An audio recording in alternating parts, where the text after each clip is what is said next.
কি অবস্থা ব্রাদার্স? আলহামদুলিল্লাহ, আপনার কি অবস্থা? এই তো আলহামদুলিল্লাহ। তো আজকে কেমন লাগতেছে? কোথায় আসছো? আমরা গ্রিন ইউনিভার্সিটি, হ্যাঁ, এটা হলো ইয়াতে গোলদাগাউসিয়ার পাশেই। কি উপলক্ষে আসলা? আমরা আসছিলাম সায়েন্স ফেস্টে। আচ্ছা, তো সো থেকে প্রজেক্ট আনা হয়েছিল, ওই উপলক্ষে আমরা সোফার এক্সপিরিয়েন্স কেমন ক্যাম্পাসটায়? এবারে ভালোই, চারদিকে গাছপালা, মানে গাছগুল, পরে সুন্দর পরিবেশ, ভালোই। কিন্তু আসলে যেটা আমরা মনে করি শহর এলাকা ঢাকার ভিতরে যে কোনো যেগুলো বাচ্চা এরকম পরিবেশ পাওয়া খুবই টাফ, কিন্তু এখানে একটা ন্যাচারাল পরিবেশে স্টুডেন্টরা পড়াশোনা করতে পারে, যেটা মেন্টালি একটা পিসও পাওয়া যায় এই পরিবেশে পড়ার মাধ্যমে। তার মানে যান্ত্রিক কোলাহল থেকে হুম। বাহ, ভাইয়ার হাতে ডিএসএলআর দেখে ভয় লাগতেছে।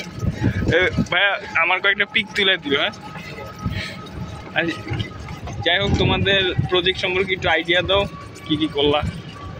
আমাদের প্রজেক্টটা হলো মূলত ব্ল্যাক লাইন ফলো করে চলে। আমরা এখানে ব্ল্যাক লাইন অথবা সাদা লাইন আমরা সিক্স প্রোগ্রামে যেটা ডিটেক্ট করবো ওইটাই আর কি মেনটেন করে চলে। আর এটা আমরা ওয়্যার হাউস, ফ্যাক্টরিজ, হসপিটালসের বিভিন্ন কাজে ব্যবহার করতে পারি। আমরা বর্তমানে আসলে যে প্রজেক্ট আনছি ওটা মূলত বেসিক লেভেলে, প্রাইমারি লেভেলে, ওটা আমরা সামনে আরও উন্নত করতে পারবো। এটার মধ্যে আমরা যেমন বর্তমানে আমাদের প্রজেক্টের সামনে যদি কোনো কিছু অবজেক্ট আসে ওটা ডিটেক্ট করতে পারে না, তবে আমরা সামনে এটা অবজেক্ট ডিটেক্ট করার জন্য প্রয়োজনীয় ব্যবস্থা গ্রহণ করবো। আচ্ছা, থ্যাংক ইউ ভাইয়া, থ্যাংকস অল।